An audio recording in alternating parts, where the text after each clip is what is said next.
அனைவருக்கும் வணக்கம். இப்ப கட்டோரி ப்ளவுஸ் கட்டிங்கு அதனுடைய மார்க்கிங் கட்டிங் வந்து நம்ம பார்த்துட்டு இருக்கோம். அதுல வந்து இது பார்த்தீங்கன்னா, இது 2வது பகுதி. இது வந்து 59வது வீடியோ. இதுல வந்து பார்த்தீங்கன்னா, உங்களுக்கு ப்ளவுஸோட அ முன்பகுதியில என்னென்ன விஷயங்கள் இருக்கோ, அத அத்தனையுமே இதுல மார்க் பண்ணி சொல்லிக் குடுத்துருப்பாங்க. ஆர்ம் ஹோல் பார்த்தீங்கன்னா, உங்களுக்கு எந்த மாரி, எந்த உடல் அமைப்பு இருக்கிறவங்களுக்கு, இந்த கட்டோரி ப்ளவுஸுக்கு எப்படி இருக்கணும்? அப்படிங்கிறத அந்த ஆர்ம் ஹோல் மார்க்கிங் வந்து என்னென்ன அட்ஜஸ்ட்மென்ட்லாம் பண்றது அப்படிங்கிறத சொல்லிக் குடுத்துருப்பாங்க. அதே மாரி முன்பக்க டாட் வந்து எப்படி பிடிக்கணும்? எந்த இது 2, 3 பீஸா எதுவும் பிரிப்பாங்க. அதாவது பட்டி, அந்த ஃப்ரண்ட் ஆர்ம் ஹோல் ஒட்டி இருக்கிற பீஸ் ஒண்ணு, ஊக் பட்டி பக்கம் இருக்கிற ஒரு பீஸ் ஒண்ணு. மொத்தம் 3 பீஸா வரும் ஒரு கட்டோரி ப்ளவுஸ்ல. ஒரு பகுதிக்கு 3 பீஸ் வரும். அதனால அந்த 3 பீஸ்லயுமே வந்து டாட் பிடிக்கும்போது, அது எப்படியெல்லாம் அட்ஜஸ்ட் பண்ணி பிடிக்கணும் அப்படிங்கிற விளக்கங்கள் குடுத்துருப்பாங்க. முன்பகுதியில பார்த்தீங்கன்னா, உங்களுக்கு வந்து அந்த பேட்டர்ன் போட்டு கட் பண்ற மாரி ஒரு மார்க்கிங் வந்து அத செஞ்சு காமிச்சிருப்பாங்க. அதே மாதிரி பாத்தீங்கன்னா உங்களுக்கு ஸ்ட்ரெயிட் கட்டிங், அதாவது 3 பீஸ்ல அந்த கப் சைஸுக்கு எப்படிலாம் இருக்கணும், அந்த கப் சைஸ்ல எப்படி இருக்கிறதுக்கு தகுந்த மாதிரி அதை கட் பண்ணணும் அப்படிங்கிறத பத்தியும், அதை வந்து ஸ்ட்ரெயிட் கட்டிங், கிராஸ் கட்டிங் எப்படி போடுறது அப்படிங்கிற அதுல விளக்கமும், அதே மாதிரி அதோட ரெண்டுக்கும் உள்ள வித்தியாசம், அதாவது எந்த மாதிரி கப் சைஸ் இருக்கிறவங்க அந்த கிராஸ் கட்டிங்கோ ஸ்ட்ரெயிட் கட்டிங்கோ போடலாம், அது அப்படி போடும்போது அது என்ன மாதிரி அமைப்புல இருக்கும் அப்படிங்கிற விளக்கமும் இதுல கொடுத்துருப்பாங்க. குறிப்பா இதுல வந்து பாத்தீங்கன்னா கட்டோரி பிளவுஸ்ல உங்களுக்கு என்னென்ன மாற்றங்கள் இதுல செய்யணும்னு சொல்லி கொடுத்துருக்காங்களோ, இது முழுக்க முழுக்க கட்டோரி பிளவுஸுக்கு மட்டும்தான் அதை சொல்லி கொடுத்துருப்பாங்க. இதை வந்து நீங்க நார்மலா தைக்கக்கூடிய பிளவுஸோட நீங்க கம்பேர் பண்ணி பார்க்க கூடாது. அது பார்த்த அதுக்கும் இதுக்கும் நிறைய வித்தியாசம் இருக்கு அப்படிங்கிற ஒரு சில விளக்கங்களையும் ஃபர்ஸ்ட் முன்கூட்டியே சொல்லிடுவாங்க. அதனால வீடியோ வந்து எந்த இடத்துலயும் ஸ்கிப் பண்ணாம பாருங்க. ஏன்னா இப்ப கட்டோரி பிளவுஸுக்கு சொல்லி கொடுக்குற ஒரு விஷயத்த நீங்க போய் நார்மல் பிளவுஸ்லயோ, ஒரு லைனிங் பிளவுஸ்லயோ, இல்லைன்னா ஒரு போட் நெக் பிளவுஸ்லயோ போய் அப்ளை பண்ணீங்க அப்படின்னம்னா, அந்த ஆர்ம் ஹோல் இதெல்லாம் வந்து நீங்க அதுல அப்படி சொல்லி கொடுத்துருக்காங்க. அதனால நம்ம இந்த போட் நெக் இருக்கிற பிளவுஸ்ல கொண்டு போய் இதை அப்ளை பண்ணி பார்க்கலாம். இல்லாட்டினா ஒரு நார்மலா சாதாரணமா தைக்கக்கூடிய ஒரு லைனிங் பிளவுஸ்ல கொண்டு போய் இதை அப்ளை பண்ணி பார்க்கலாம் அப்படின்னம்னா, உங்களுக்கு அதுல மாற்றங்கள் வந்து நிறைய ஃபிட்டிங்ல வந்து ஒரு சில குளறுபடிகள்லாம் வரும். அதனால இந்த கட்டோரி பிளவுஸ்ல என்னென்ன அட்ஜஸ்ட்மெண்ட் பண்ணணும், அது ஏன் பண்றோம் அப்படிங்கிற விளக்கம் பூராமே இதை கொடுத்துருப்பாங்க. இது இந்த கட்டோரி பிளவுஸுக்கு மட்டும்தான் அவங்க கொடுத்துருக்காங்க. அதனால அந்த வீடியோஸ் வந்து நடுவில் எதுவுமே ஸ்கிப் பண்ணாம தொடர்ச்சி அவங்க சொல்றதை கொஞ்சம் கவனமா பாருங்க. உங்களுக்கு இன்னும் விளக்கம் புரியும். வாங்க வீடியோக்குள்ள போலாம். இப்ப இங்க என்ன பண்றோம் அப்படின்னா, எப்பவும் போல நம்ம ஒரு 1.25 இன்ச்சு அதிகம் கொடுப்போம். 1.25 கொடுத்துட்டா தப்பு கிடையாது. ஆனா நம்ம ஒரு 1/4 இன்ச்சு குறைச்சு 1.5 மட்டும் கொடுத்துக்கலாம்.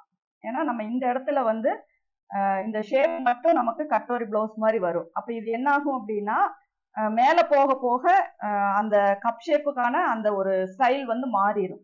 அதனால நீங்க இங்க 1.25 கொடுக்குற இடத்துல மேக்சிமம் 1.5 இன்ச் மட்டும் கொடுத்துக்கோங்க. அதுக்கு மேல நீங்க கொடுக்க வேண்டாம். அது என்ன சைஸ் அளவா இருந்தாலும் 1.5 அதுக்கு அந்த அளவு மட்டும் நீங்க கொடுத்துக்கோங்க. இப்போ ஆர்ம் ஹோல் சைடு வந்து நம்ம இந்த இடத்துல இதை மட்டும் கட் பண்ணிடுவோம். இங்க வந்து நாட்ச் வந்து நம்ம போட மாட்டோம். ஏன்னா நம்ம இந்த இடத்துல டாட் பிடிக்க போறது இல்லை. ஏன்னா ஒரு சிலர் நாட்ச் போட்டாவே உடனே அங்க டாட் பிடிச்சிருவாங்க. அதனால நீங்க வந்து அது ஃப்ரண்ட் போர்ஷன் உங்களுக்கு தெரியும். ஆனா நாட்ச் வந்து நம்ம போட வேண்டாம். அதை வந்து விட்டுருங்க.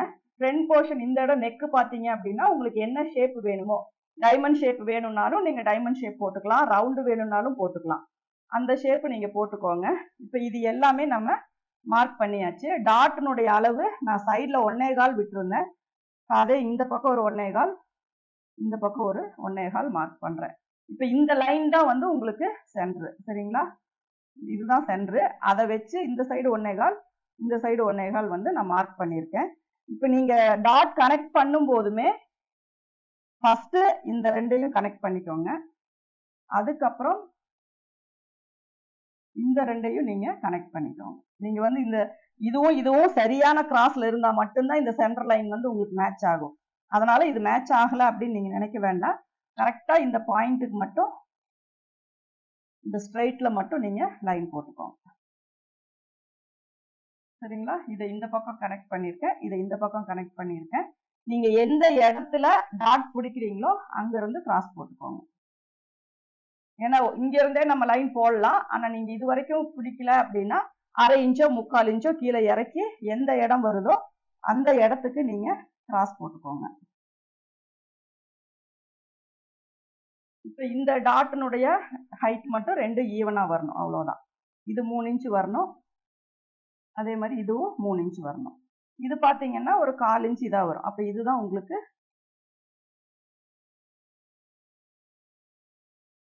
இது 3 இன்ச், இங்க 3 இன்ச், இங்க 3 இன்ச். இதுதான் உங்களுக்கு இந்த இடத்துல ஷேப்பா வரும். சரிங்களா? உங்களுக்கு இந்த கார்னர்ல வந்து கிராஸ் வரணும் அப்படின்னா இது மேல இருந்தா மட்டும்தான் இந்த கிராஸ் வந்து இதுல மேட்ச் ஆகும்.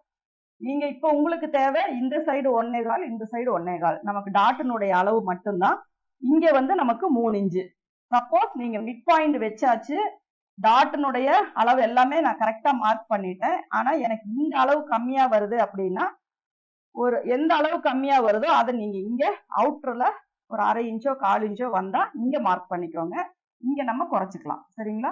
இந்த இடம் உங்களுக்கு அதிகமா வேணும் அப்படின்னா இதை வந்து நீங்க மார்க் பண்ணிக்கலாம். இப்ப எனக்கு இங்க ஒரு 2.25 தான் வருது அப்படின்னா நான் 3 இன்ச் எங்க வருதோ அந்த இடத்துல மார்க் பண்ணிக்கலாம். அதனாலதான் முன்பக்கம் எப்பவுமே கொஞ்சம் கிளாத் விட்டுருங்க அப்படின்னு சொல்றது. இப்ப இந்த கழுத்துக்கு பாத்தீங்கன்னா ஒரு 1/4 இன்ச் மட்டும் நம்ம கிராஸ் பண்ணி லைன் போட்டுக்கலாம். இது எல்லாமே நீங்க யூசுவலா எப்பவுமே பண்றதுதான். பண்ணிருக்க ஃபர்ஸ்ட் சேஞ்ச் வந்து பட்டி வந்து 2.5 இன்ச்சுக்கு கொடுத்துருக்கீங்க. ஃப்ரண்ட்ல வந்து ஓபன் பாத்தீங்க அப்படின்னா 1.25 கொடுக்குற இடத்துல நீங்க 1.5 இன்ச் கொடுத்துருக்கீங்க. ஆம்ஹோல் வந்து நாட் போட தேவையில்லை. ரொம்ப டீப்பாவும் நம்ம கட் பண்ணக்கூடாது. ஃப்ரண்ட் டாட் எல்லாம் சேம். நீங்க எப்படி ஒரு நார்மலான ஒரு பிளவுஸுக்கு பண்ணுவீங்களோ அதேதான். இப்ப இந்த இடத்துல பாத்தீங்கன்னா மேக்சிமம் நெக்ல இருந்து பாத்தீங்கன்னா ஒரு 5 இன்ச் 5.5 இன்ச்சுக்கு நீங்க இந்த கப் ஷேப்பை வந்து நம்ம பிரிக்கலாம். சப்போஸ் நீங்க 4.5 இன்ச்சு 4 இன்ச்சு தான் நான் கழுத்து இறக்கமே வைக்கிறேன். அப்ப 5 இன்ச்சுக்கு நான் எப்படி இறக்குறது அப்படின்னா நீங்க இந்த கழுத்துல இருந்து ஒரு 1 இன்ச்சுக்கு நீங்க மார்க் பண்ணிக்கோங்க. உங்களுடைய கழுத்து எங்க முடியுதோ அந்த இடத்துல 1 இன்ச்சுக்கு மேல மார்க் பண்ணிக்கோங்க. இந்த பாக்ஸ்ல இருந்து இங்க மார்க் பண்ணிக்கோங்க. சப்போஸ் டீப் நெக்கா போடுறீங்க அப்படின்னா மேல இருந்து கீழே இந்த சீம் அலவன்ஸை விட்டுட்டு 5 இன்ச்சு அதோட சேர்த்துனீங்கன்னா 5.5 இன்ச்சு இந்த இடத்துல வந்து ஒரு மார்க் போட்டுக்கோங்க. 2 சாய்ஸ் தான். ஒன்னு டீப் நெக்கா வைக்கிறீங்க அப்படின்னா மேல இருந்து 5.5 இன்ச் வச்சுக்கோங்க.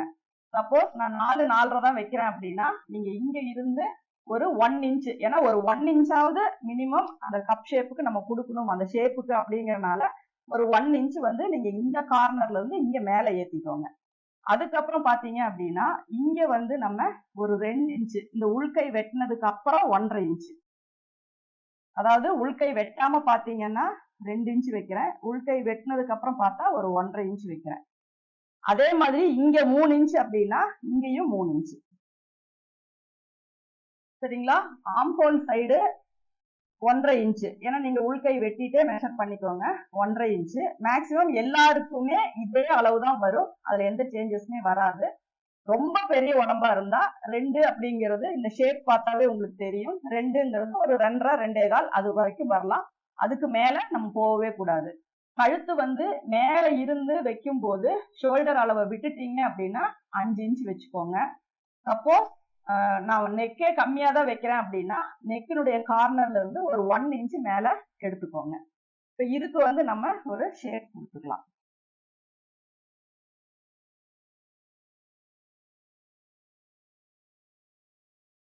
இதுதான் நமக்கு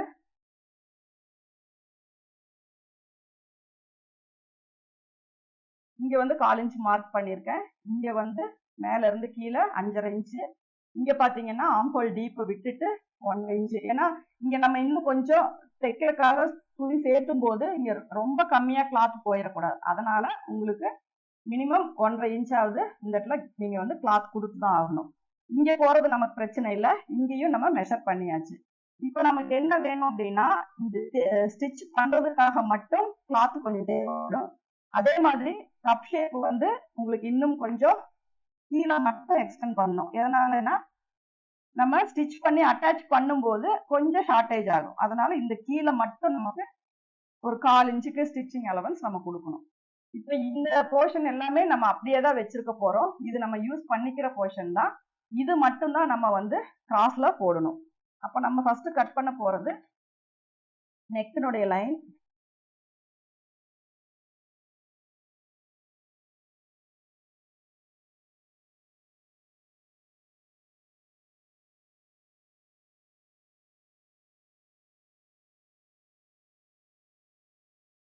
இங்க நீங்க எக்ஸ்டெண்ட் பண்ணி இருந்தீங்கன்னா அதுல கட் பண்ணுங்க. இங்க வந்து 1/4 இன்ச் தான். கட் பண்ணும்போது அதுல கட் பண்ணுங்க. நீங்க மறந்து இந்த லைன்லயே கட் பண்ணிடாதீங்க.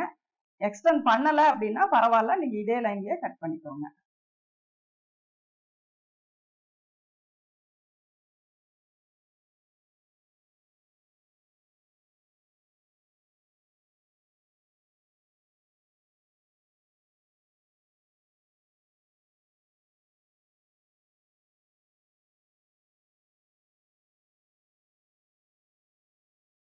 யோக்கனோட அளவு உங்களுக்கு தெரியும், 2.5 இன்ச் எடுத்திருக்கீங்க. அதை அப்படியே நோட் பண்ணி வச்சுக்கோங்க. அதே மாதிரி டீப் ஆர்ம் ஹோல் வந்து சும்மா லைட்டா கட் பண்ணுங்க.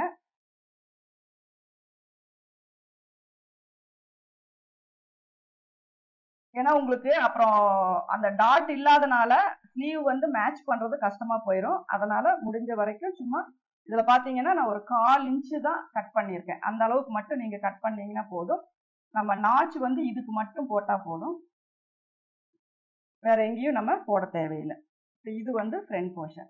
இப்ப இதை வந்து நம்ம இங்க அட்டாச் பண்ணணும்னா ஃபர்ஸ்ட் வந்து சீம் அலவன்ஸ் தேவைப்படும். அப்ப இதுல ஒரு 1/4 இன்ச்சு, இதுல ஒரு 1/4 இன்ச்சு நமக்கு தேவை.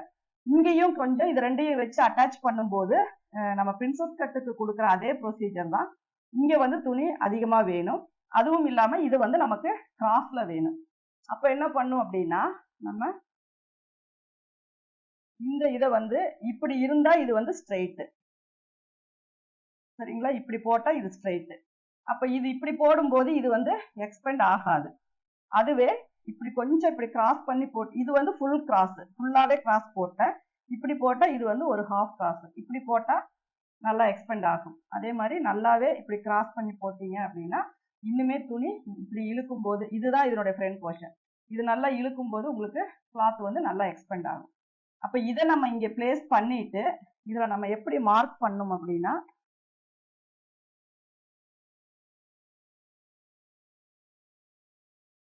இப்ப இதுல வந்து நமக்கு சீம் அலவன்ஸ் எக்ஸ்ட்ரா விட முடியாது. அதனால இதுல என்ன பண்றோம்னா 1/2 இன்ச் வந்து கழுத்து பகுதியில எதுவும் சேர்த்த வேண்டாம், அது சேம் இப்படியே இருந்துட்டு போட்டோம். 1/2 இன்ச் மட்டும் இதுல அதிகப்படுத்திக்கலாம். அதே மாதிரி கீழையும் 1/2 இன்ச். இந்த டாட்டினுடைய இது வரைக்கும் கொண்டு வாங்க. இதை வந்து நீங்க இப்படி மேலேயே கொண்டு வந்தீங்கன்னா போதும். இதை வந்து அதிகப்படுத்த வேண்டாம். இந்த பாயிண்ட் வந்து அதிகப்படுத்தினீங்கன்னா முன்பக்கம் ஓப்பன் வந்து அதிகமாயிரும். இந்த போர்ஷன் மட்டும் நம்ம அதிகப்படுத்தினா போதும்.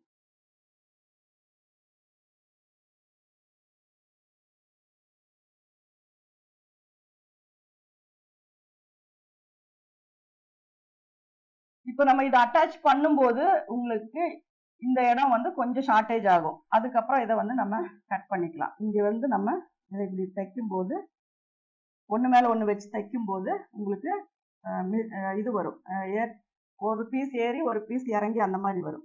அப்படி வரும்போது மீதி வர்றதை நம்ம வெட்டிக்கலாம். அதனாலதான் இங்க வந்து நம்ம அதிகம் கொடுக்குறோம். இந்த டாட்டையும் நீங்க வளர்த்தி விட்டுருங்க. இது வந்து சென்டர். இந்த டாட்னுடைய மிட் பாயிண்ட் நமக்கு மாறக்கூடாது. அது வந்து கரெக்டா இதே இடத்துலதான் நமக்கு வரணும். இங்கேயும் இதே இடத்துலதான் வரணும். இதுக்கு வந்து இந்த ஆம்ஹோல் கிட்ட டாட் வந்து நமக்கு வராது, இந்த 2 தான் வரும். இப்ப நம்ம வந்து ஃப்ரண்ட் போர்ஷன் எந்த இதுவும் இல்லை, அப்படியே தான் நான் கட் பண்றேன். அதே மாதிரி கீழையும்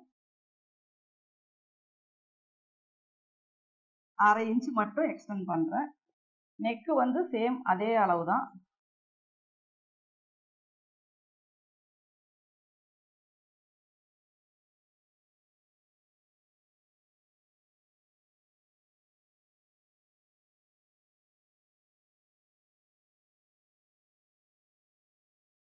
இது வந்து ஸ்டிச்சிங்க்கு, இதுவும் ஸ்டிச்சிங் போயிடும்.